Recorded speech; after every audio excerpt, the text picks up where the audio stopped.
We have Megan Shanley and Jennifer Armstrong here from New Mexico UDL and CERC.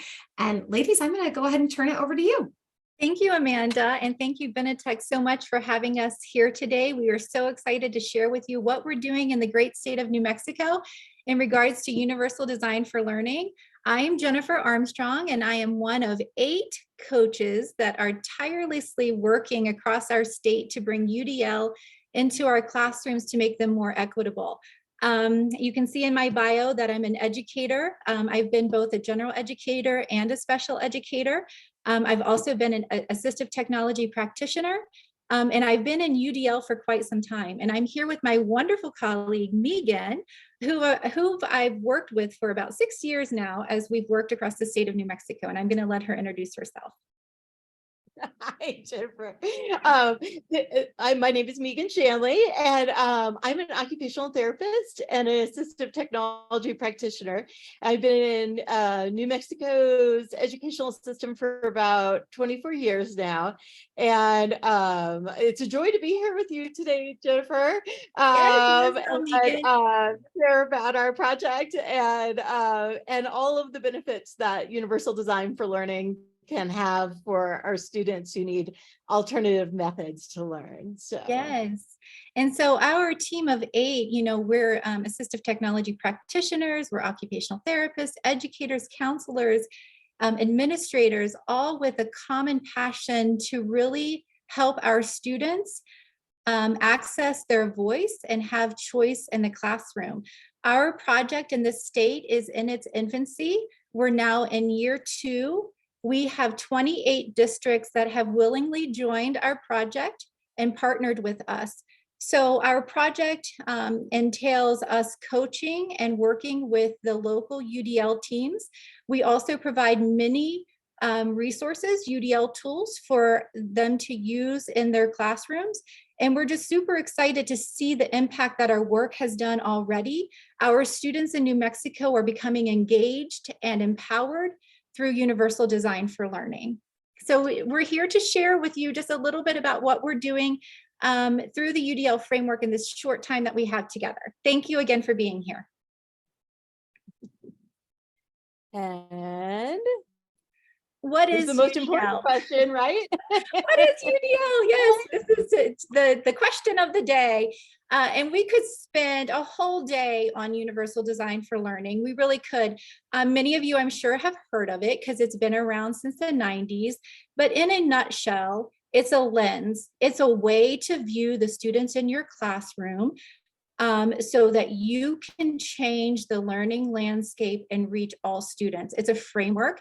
It was designed by CAST, the Center for Applied Special Technology, in the 90s. It's gone through several iterations, and it's currently going through another iteration, but really everything that we do in our project is based upon Universal Design for Learning from CAST.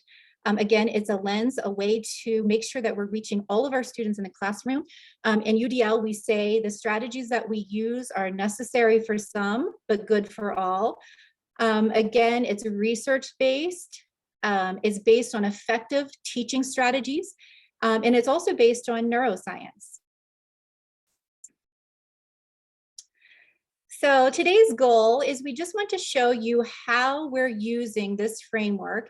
At the foundation, the framework has 3 main principles that are based on our 3 main brain networks. Megan's going to give you some amazing information about the brain. But with our UDL framework, we love to talk about, we love to coordinate in colors. So we have our green, which is aligned with the affective network. The part of the brain that says, why do I have to learn this? Is it relevant to me? Why am I going to put effort into this? We know that all of our students come to us asking these questions, more so today than ever before. And because they come to us with these questions, and they're all different, we provide multiple means of engagement so we can make sure that they are empowered and engaged in instruction. Then we also have our recognition network, the what of learning. This is the part of the brain where we recognize those letters, the words, the vocabulary, the math symbols? Do we recognize the content? All of our students come to us with different networks, right? Different ways to recognize this information. So knowing this, we proactively provide multiple means of representation. And then lastly, we have the how of learning, the strategic network. So now that I'm engaged, now that I recognize this material, how am I going to show you what I know? And I think it's important just to kind of preface the remainder of this presentation by distinguishing a little bit between differentiation and UDL. Differentiation does not equal UDL. They complement each other. Differentiation is more teacher directed after we get to know our students, and UDL is more student directed. And we proactively employ these options prior to actually meeting them. So we know that students are going to come to us with these differences. So we put some options into our lesson planning. So that's a great bridge to from the theory into the actual neurobiology that she was talking about with all the research behind universal design for learning. So what we know now by looking at the brain in action is that you have to be engaged in what you're learning, or you don't truly learn that information. It doesn't truly make a difference. What they've also found is that the more you give voice and choice, the more you engage your students, the more their actual brain starts to change. And so I'm actually going to show you a little bit of the neurobiology really quick. Remember back to Bio 101 or wherever you learned all of this. The white matter is that long, skinny axon, the big trunk of the tree that is covered with white fat, which is like a fatty acid that makes us think really fast. And the more fat is on there, the faster you think. Then you've got those branches of the tree up there. Those little branches are reaching out and trying to learn new things and make new connections. That's your gray matter or your dendrites. Just think of them as leaves reaching out, like my tomato plants are reaching up for the sky right now. And so what we know is that in the first several years of life, those synapses are just blowing up. If you see a neonate here, 6 months, you can see sort of all of those branches, right, reaching out, making connections. By 2 years, they're all over the place.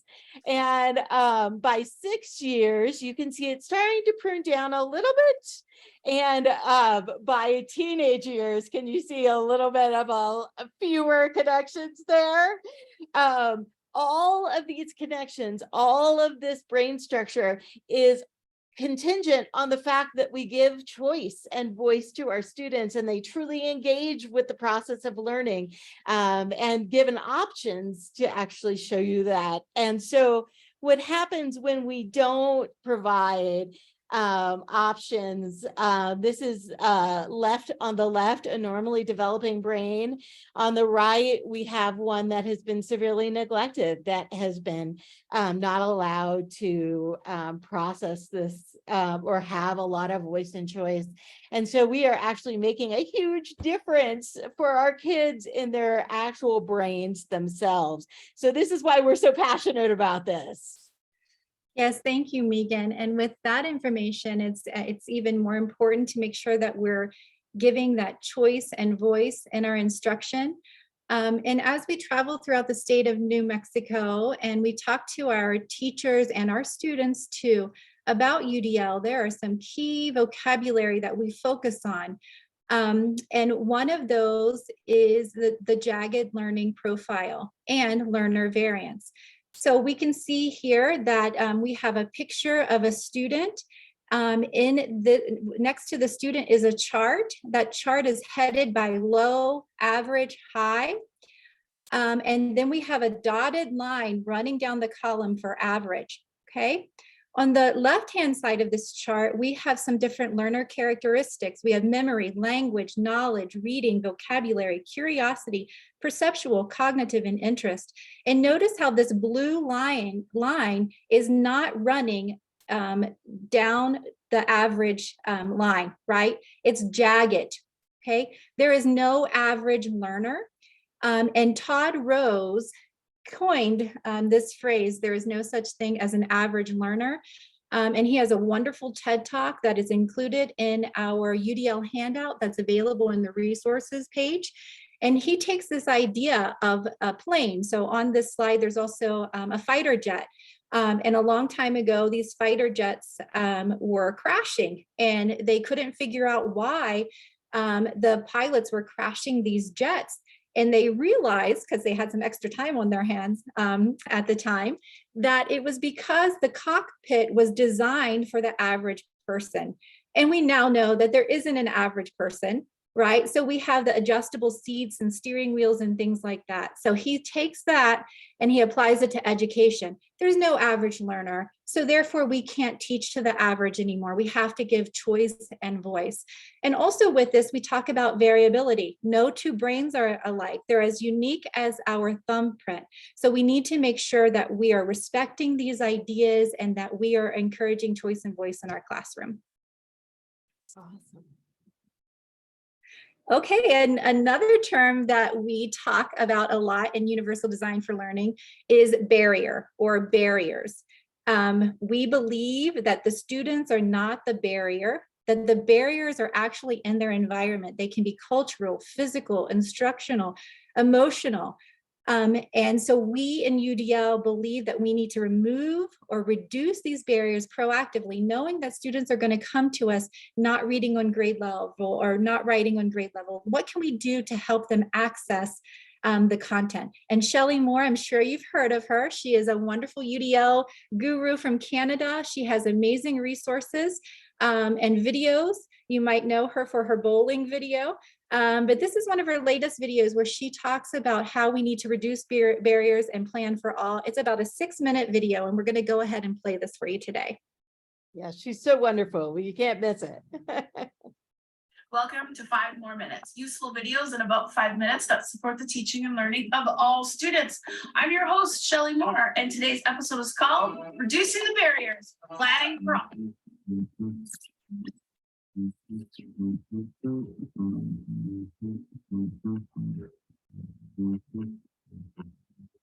Hey everyone, today we're talking about something very important. Today we're talking about shifting a paradigm. Now, one thing that I'm not sure everybody realizes is that in our efforts to move towards more inclusion and equity in our schools is that one of the biggest barriers is the actual infrastructure of the existing educational model. You see, me, like many of us who work in education, we were taught how to support students through a special education lens. That is a model where a plan is made for most students and then special support is offered to those students who don't have success in that original plan. This special support then seeks to figure out, well, what's wrong with the student in question, and then offers support in a way by offering adaptations and modifications so that they can fit into the first plan. What if nobody fits into the plan? Because of how we were all taught to support students, as our classrooms have become more diverse, there's been this overwhelming feeling that inclusion is so much work because more and more students need this type of retrofit support in order to be successful. Okay, now listen, I have never met a teacher that can follow more than one plan. So a big question emerging here is how do we make one plan for all learners from the start so that we can be effective and efficient and then not have to retrofit for all of the learners that don't fit. In order to do this, we need to shift how we think about and respond to students who are struggling. You see, special education evolved out of a medical model. So for example, like if you break your leg, you go to the doctor and then they fix you. And if they can't fix you, they send you to a specialist. We get medical attention when something is wrong. This is special education. It's designed to react to students when something is wrong. And as a result, our educational system has become so heavily reliant on processes that emphasize failure, expensive evaluations, and intervention systems that focus on the deficits in students. Well, something that we can learn from the disability community is that just because a person is struggling doesn't mean they're broken. People don't need to be fixed. So then how do we respond to students in a way that meets their needs without creating programs and following processes for only targets what's wrong? Well, I will tell you this. We need to move away from the medical model, that's for sure. So what can we do instead? Well, one alternative is to shift towards a social model. In a social model, if someone isn't having success, it's not because they have a disability or because something's wrong with them as an individual, but instead it's because there's something around them in the context that's limiting their success. Now, listen, I spend a lot of time traveling, mostly throughout North America. And about 2 years ago, I had the opportunity to speak at a conference in Hong Kong. Now, I was so excited about this. I've never been to Hong Kong. So my wife and I, we packed our bags and we were ready to go on our great Hong Kong adventure. Well, Uh-oh. Are we all good? I was so excited that I didn't really anticipate that I would have different needs in Hong Kong than I do in North America. Typically, I would feel pretty independent in my travels. I would rent a car, I would drive, no problem. I would be able to navigate conversations and menus and directions and be able to find the conference hall that I'm presenting in, easy peasy. But in Hong Kong, I realized I needed much more support to be able to do these very similar things. Like I wasn't able to rent a car. I didn't have the right driver's license. I wasn't able to have many conversations, read menus, or follow directions because there was a language barrier. I also had no idea where I was speaking because I couldn't read any of the conference signs. I needed a lot of support in Hong Kong. Thank goodness the organization who brought me there anticipated this and made three Hong Kong EAs available to me if I needed them. I had a driver, I had a translator, I had a host, but I couldn't help think to myself, like, that's so many resources for one person. What's important to know about this example is that whether I'm in North America or whether I'm in Hong Kong, I'm still the same person. My success and independence in Hong Kong had very little to do with me as an individual and had more to do with the barriers that existed around me. Now, I want you to imagine all the students that you work with, every teacher they interact with, every classroom and school they go to. I want you to think about all these different contexts as possible different countries. Students are the same, regardless of where they go. What changes is the context around them, and every context is going to have more or less barriers that can either support or limit success. So how do we support kids this way? Well, first of all, we have to anticipate these barriers, which means we can't wait for students to not be successful. We can't wait for them to fail. Second, we have to stop putting all of our resources into trying to fix individuals. If we move away from this kind of student diagnosis and intervention as the first strategy, it allows us to assess the environment and the context first to find out what's getting in the way. Because the big idea here is this, my friends. The more we support a context to reduce barriers, the less individual resources a person will need to be successful. The social model of support is a foundational understanding to planning for all students and directly connects to universal design for learning, response to instruction, and collaborative models of support.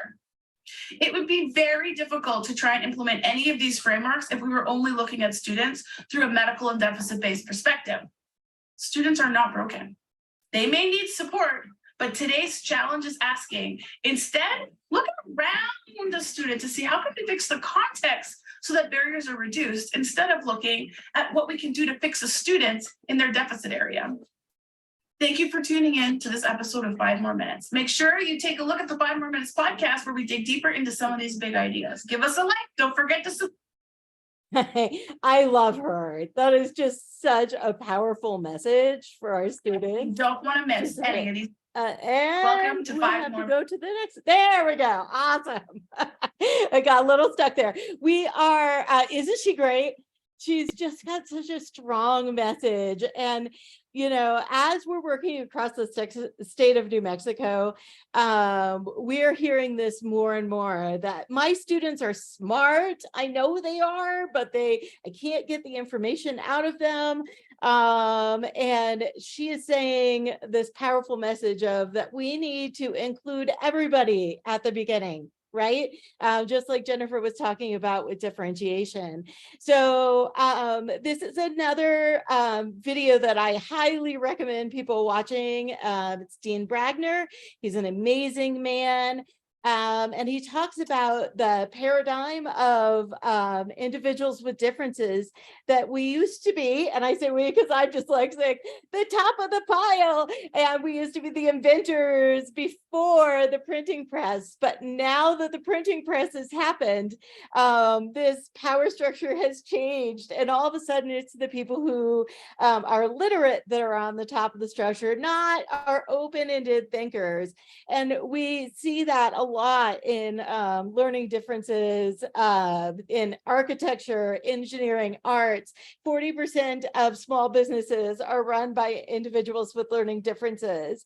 We need to start including everybody at the beginning without a different, giving them a title or giving them a different thing that everybody else does. Let's give everybody choice, right, Jennifer? Right, that's right. Here we go. So in our state, is this yours, Jennifer? This is yours, Megan. Okay, thank you, hon.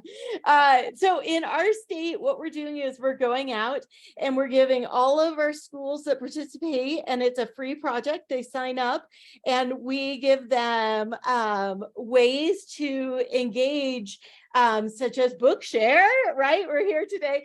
Text to speech for listening to text, audio versions.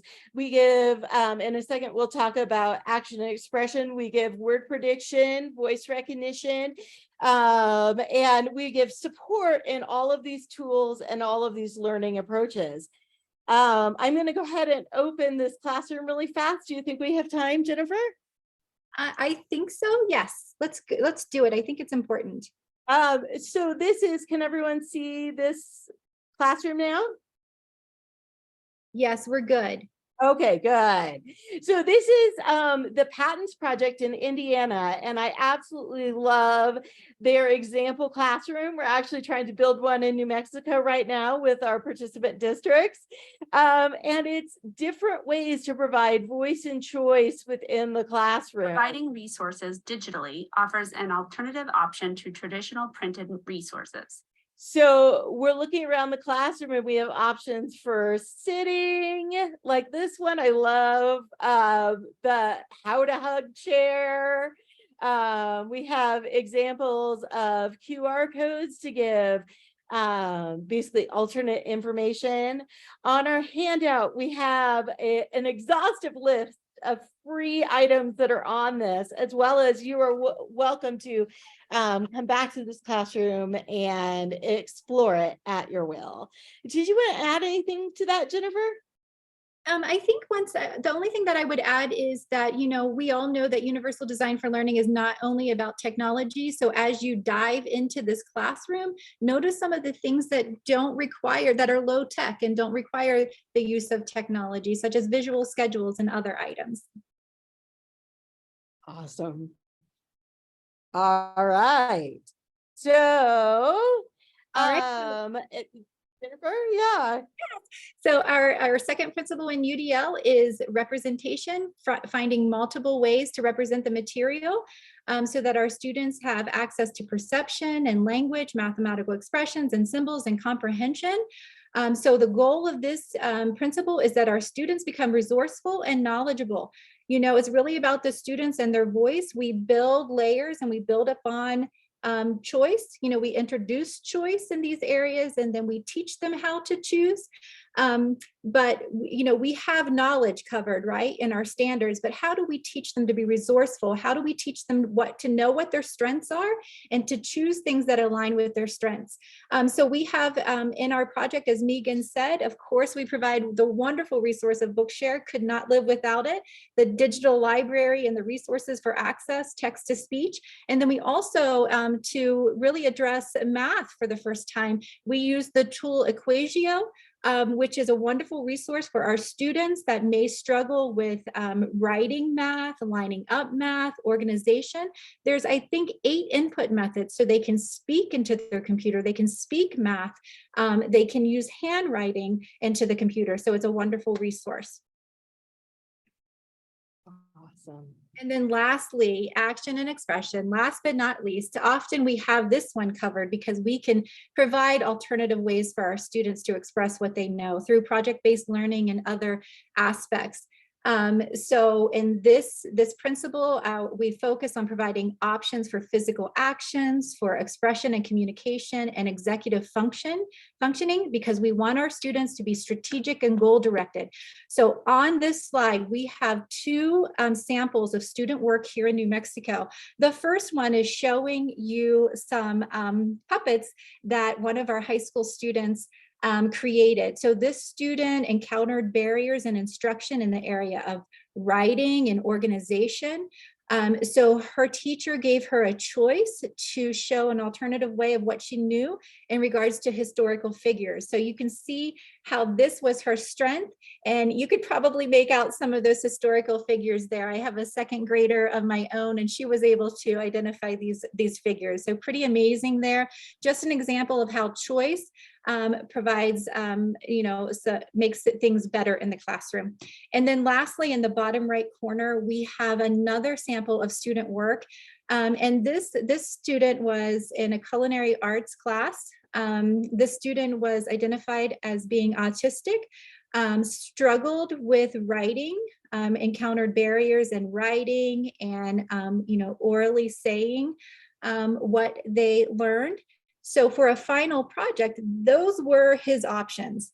So, we've been talking a lot about choice and voice, and a very important teacher in this child's life said, why don't you send an email to your teacher and see if you could have a third choice based upon your strengths? The student obviously loved art. And because he advocated for himself, his teacher gave him another option that was necessary for him to show what he knows. And this is empowering because this student not only finished this final project, but then was able to sell his art out into our New Mexico community. Awesome. So we are at the end of our little presentation, but are really excited to hear your questions, your experiences. I did see a question in the thing that said Equatio is no longer free to teachers. And I did not know that up until when we were training in the spring. It's been free, but we do provide it for all of our schools that participate in New Mexico, because we really feel like that ability to choose how they show they know what they know, to hear and have options of math read to them in different ways is really important. So yeah, so and someone else says, let's see, we could use some of these learning strategies in resources in institution of higher learning. Yes. So we're reaching out to a lot of the New Mexico colleges as well. And hope that right now we're doing preschool through high school, but we're really hoping to expand this approach to providing tools for everybody all the way through college in New Mexico, because we really feel like if every kid has it, then there aren't excuses. You don't feel, left out. So great. Amanda? Hi, and happy fun. Hey. Thank you both so much. This was such great information. We have a few questions, and I'm sure that more will keep flowing in. If you have additional questions, please keep putting them in the Q&A box. I know that we've run into some issues with accessing the resources, so we will get that link updated. Know that we will be sending that out post-event, so you'll definitely have access. You should be able to download the PDF versions of these resources from the actual Zoom lobby right now. If you click on the session title, it'll open an info page, and at the bottom, it'll have the PDFs. So know that if you're struggling with that, we will be sending all of this out post-event as well. So you will get access to these one way or another. We're sure of it. So, and I just posted a new handout link. I saw it going on in the chat, and so dumped it into my Google Drive. So if with open permission. So please let us know if that new link works as well. I'll post it again. perfect. Awesome. We have a couple questions, and then we'll keep pulling from the Q&A as well. But one of the things that you both mentioned today talked a little bit about this myth of differentiation, that differentiation doesn't actually automatically equal UDL. And would love it if you could talk a little bit more about how you see people struggling with that difference and how a teacher can get on the right track with UDL. Yes, of course. Thank you for that question. It is a valid question. As we move across the state of New Mexico, we see that as a common misconception. If we, we're coaching teachers and they say we're doing UDL, we're differentiating. And so we talk to them about how UDL is providing the best first instruction proactively.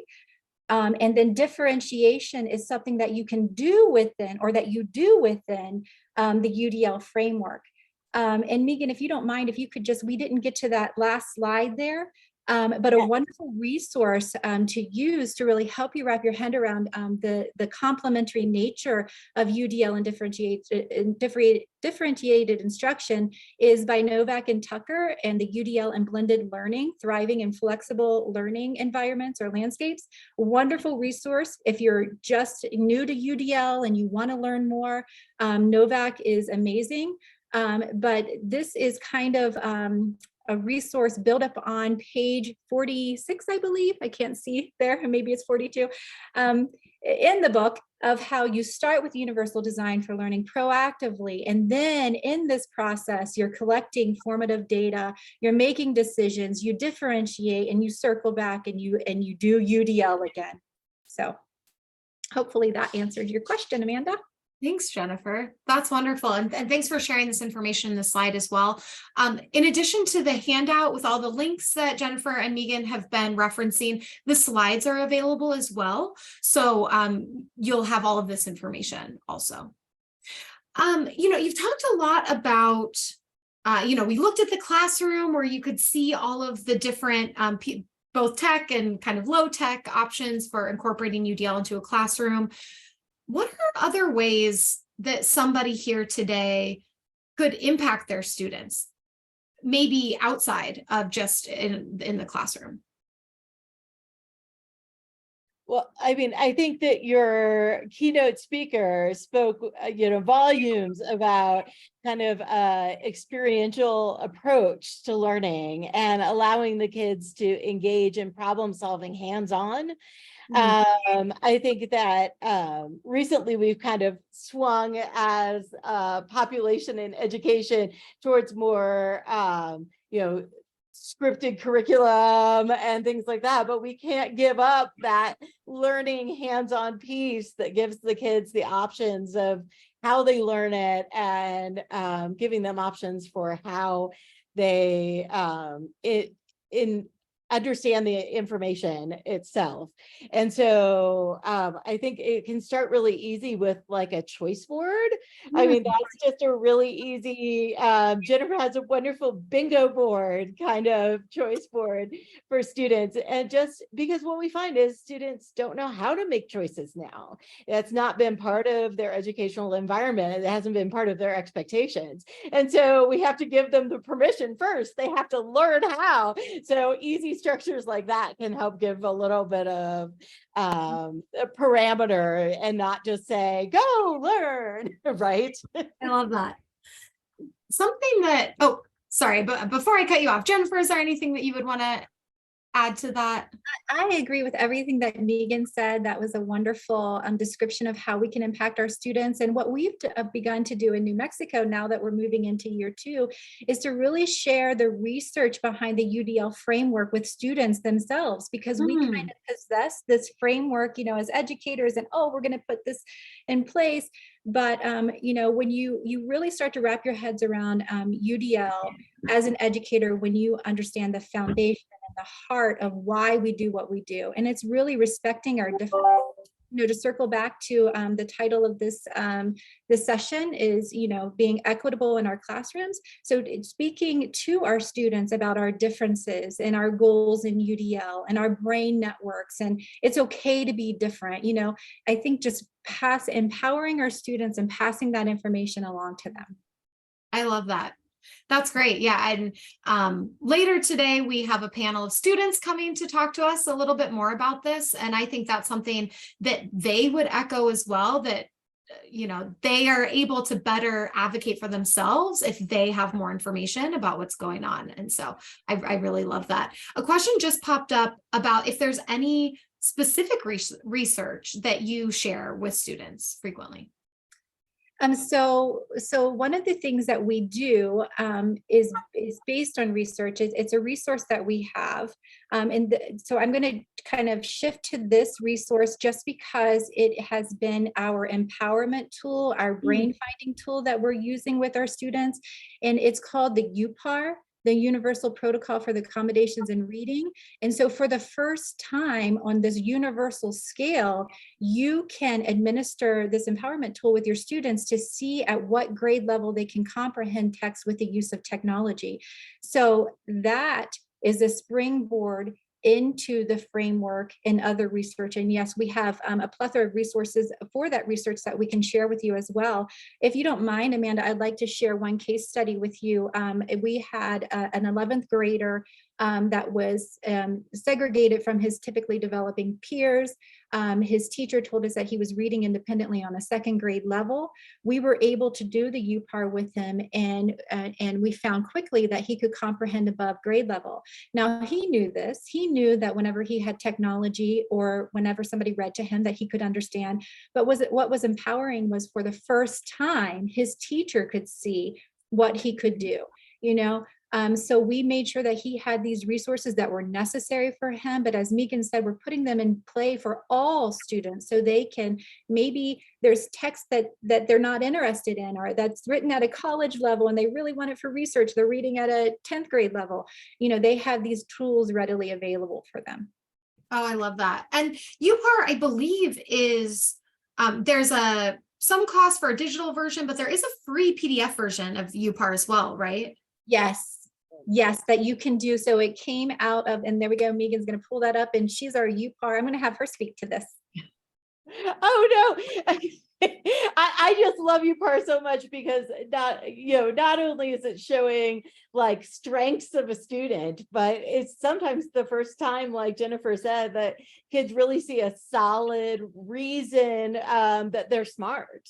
Like it says, oh, I can comprehend information higher than I can read it. And that is a validation that there is something I need to share. And it's really been the turnabout for a lot of our students to really understand that too. As the kids say, rocket. So I feel so old when I say things like that, but even as young, Megan. rocket.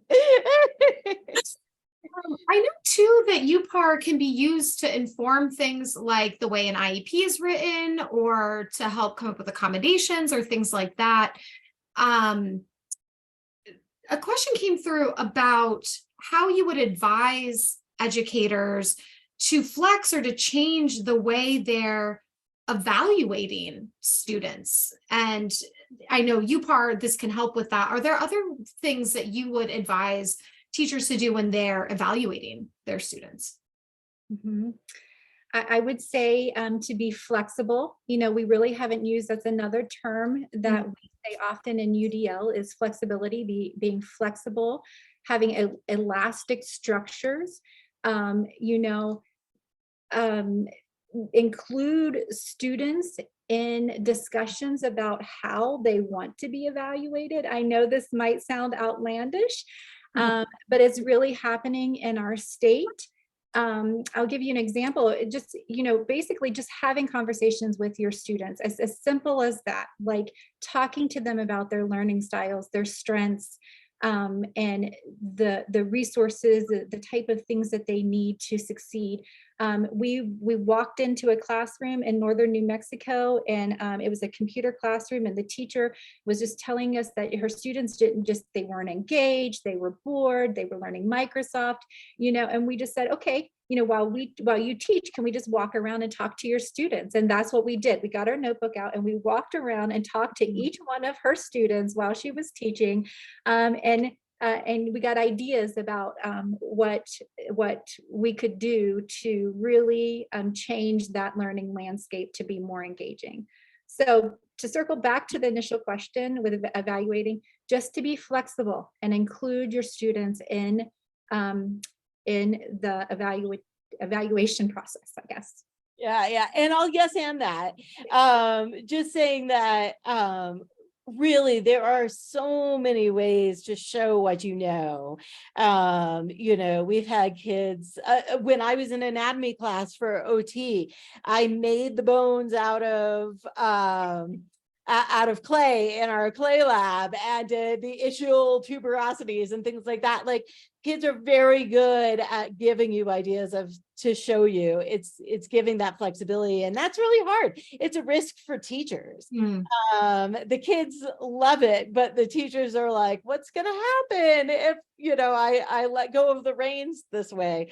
And what they'll find is that their kids so understand the concept so much more deeply. It becomes so much a part of them. And when we go in and we train teachers, we ask them, what are the things that you remember from elementary school? And 9 out of 10 times it's something like the volcano, the egg opening, the chrysalis, like experiential learning. Yeah. That's so true. I mean, you said that, and my first thought was, I remember baking a cake for a Scarlet Letter project. Why was that what I was doing? My hurts, and I remember that. And this goes back to the slide you shared with the puppets and the art project and giving students more choice and voice. Do you have anything that you see really frequently now that students are choosing to do? Jim talked earlier about maybe sharing video instead of a writing assignment. Like, what are, I guess, some ideas that you're seeing pretty frequently for ways to kind of give students those options? Well, I can speak to this, Megan, if you don't Go mind. right ahead. And then you can yes and. Sounds good. Yeah, the choice is very important. I would say that I don't see the students gravitating towards a specific choice per se, but I will say that they really enjoy the option to have choice. And some of the strategies that we use in the UDL classroom, and Megan had referenced the choice board, bingo boards, tic-tac-toe boards, and again, they usually gravitate towards a choice that they may have thought of. So don't feel like, as the educator, as Megan said, that you have to come up with all of these choices. Include them in the decision making when it comes to the choice. Yeah, and I'll yes and just say the additional thing that I would really add is to make sure that when you give out the support materials or when you support them in finding the materials that they're going to be learning from, that you make sure that the materials are accessible. And a lot of that now it's made very easy by the tools that are out there and on the list of free tools in there in our handout. There are just so many ways even to retrofit a PDF at this point that makes things easy for our students to use tools like text-to-speech, to answer with voice recognition, make sure that you're offering platforms that are accessible to begin with. That's great. Such a good point, Megan. Thank you both for that. This kind of goes back a little bit. I'm not sure that I fully got to a question earlier, and I kind of want to rephrase it a little bit because Jennifer, I think it was you, talked a little bit about how some of this is a risk for teachers. This is a bit of a risk that they're taking on. Have you seen any hurdles or struggles with educators who are really trying to implement these things in a classroom, but then on the back end are struggling a little bit with, like, how do I evaluate different submissions that maybe are coming to me in different modalities? Or how do I, maybe grade this or things like that? Like, how would you advise an educator struggling with that? So I think that was a two-part question. And yes, we do see common struggles in UDL. We've spoke about the textbook. There are several tensions, if you will. with UDL and things that we do in the classroom. So we have our textbooks, they're designed for the average learner, right? And then they have some differentiation ideas in there. So, you know, that is one thing. Another thing that educators, you know, sometimes feel is this overwhelmingness when it comes to looking at the UDL framework. I think I saw where somebody in the chat put +1, and that is something else that we say in UDL, +1, find one thing, start there. And again, I would just, when it comes to evaluation, I would just really dive into the framework. Find some like-minded individuals, find somebody that is on board, find a collaborative partner, and then go to the interactive guidelines on the website. There's an interactive guideline. And then, yes, let's get to this lesson plan as well, so Megan can touch on that. But you know, go to those interactive guidelines and look at the options that they have in there for various evaluations. Once you dive into the guidelines, you know, in each area, you're going to see that a lot of the stuff that you're doing, just the fact that you're here today, you know, you want to learn more, you're probably doing more, but the framework itself will ground your work and give you ideas for the evaluation. Megan, do you want to speak to the lesson plan? Oh, sure. I just brought this up because it's an easy tool. It's off of UDL guidelines, and it just kind of goes through and has some reminder questions about what can we anticipate as barriers? What can we anticipate as far as options for engagement for our students, and gives some really nice just little prompts for teachers to start the process. And then links to the engagement guidelines, which is exactly what she was just talking about. The UDL guidelines are wonderful because they provide ideas in every single section and the research behind that area. And so it's really helpful, gives you numerous ideas to help bring things to fruition. So. And Christine has asked if they can get the template. And so the template that Megan showed you is from understood.org, but we've also linked it to page 2 of our handout. It's at the very bottom. It says UDL lesson plan. And I think Megan maybe linked it directly in the chat as well. Is that your link, Megan, the Google link? Yes, that's where we posted it on our New Mexico UDL website. Amazing.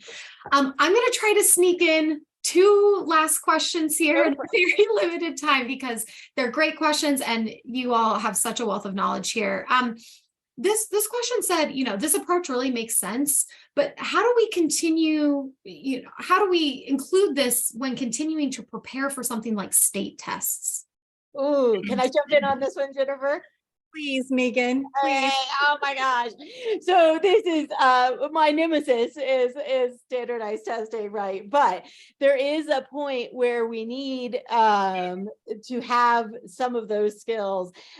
Fortunately, a lot of states are starting to apply the text-to-speech word prediction into a lot of these standardized tests.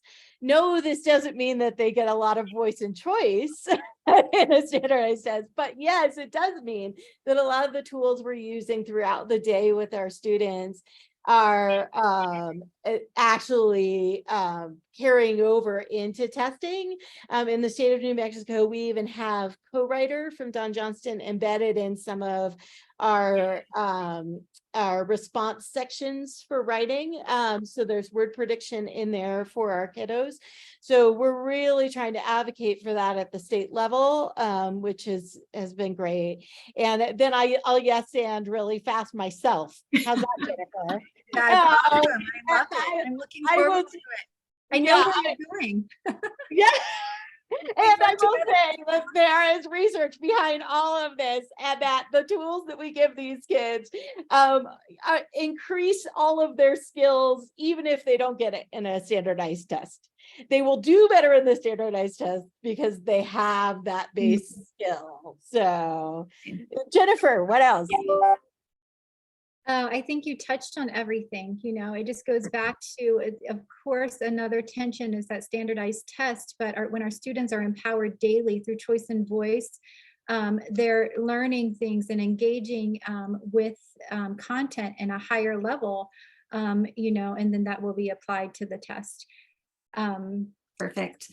I am going to sneak in one last really quick question and then wrap us up because we are already at time, which is crazy. But Jackie has been patiently waiting for an answer to this question from very early on. You mentioned Equatio earlier, and I know you have some resources listed in your handout, but is there anything else that you would suggest for math or science help when we're thinking about UDL resources? Yeah, Jennifer, I don't know if you agree, but like Equatio has got so many great tools in there for mathematics. Mhm. For sure. And- Yeah, that's the one tool that we use. We're super excited. Math has kind of been, if you look at the research in UDL, math has kind of been neglected, Yeah. things about reading and writing. But I think that is shifting for sure. And I would say that in our team in general, we recently hired a math and science teacher. So we're excited to learn from her. She joined our team yesterday, actually. So once we learn about additional resources, we can definitely reach out to you, Amanda, and maybe you can forward some things. But I do want to circle back to one resource that I found, and I think it was at a CAS presentation, and I think it was Mathematizing for All. Mathematizing for All. So if we want to search that. But this lady had taken the UDL principles, the guidelines, and the checkpoints and kind of braided it into the math standards. So I think it's Mathematizing for All. And that's what we do a lot of on our team, is we take these principles and we braid it into initiatives that our districts that we're working with, the initiatives that they're engaging in their schools, for instance, SEL and other things like that. But this lady has done a really nice job at blending. So you should find some amazing resources there.